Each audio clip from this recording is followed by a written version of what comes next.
C'est un soir comme les autres pour l'équipe de rue. Des heures de maraude dans la nuit de Papeete à la rencontre des sans-domicile. Même en temps de pluie, on est sur le terrain. Un soutien social et psychologique toujours très attendu, surtout en période d'épidémie. Café. Angéline est à la rue depuis 18 ans. Son conjoint bénéficie d'un CAES, juste de quoi assurer le minimum vital, mais insuffisant pour se payer un toit. Et avec l'épidémie, la Manche ne rapporte pas assez. Alors, chaque soir, ils montent leur campement de fortune et le démontent à l'aube. On se sent carrément oubliés par la politique, par les gens qui se sont occupés de nous en confinement. On pensait qu'ils allaient revenir nous chercher. Avec les cas qui montent de plus en plus, on pensait qu'ils reviendront nous chercher pour nous protéger. Et là, je vois qu'on s'en fout de nous, quoi. Et au contraire, on est en train de nous chasser de la rue.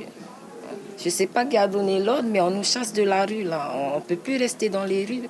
Les associations distribuent des masques 2 à 3 fois par semaine. Mais partout, c'est la débrouille face à l'épidémie, comme pour celle que nous appellerons Tiare.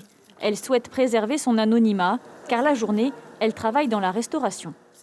On a monté des dossiers pour les OPH et on a eu plein de rejets. Par rapport à ça, on n'a pas de CDI. Voilà. Et après, le corona, c'est pas aussi facile.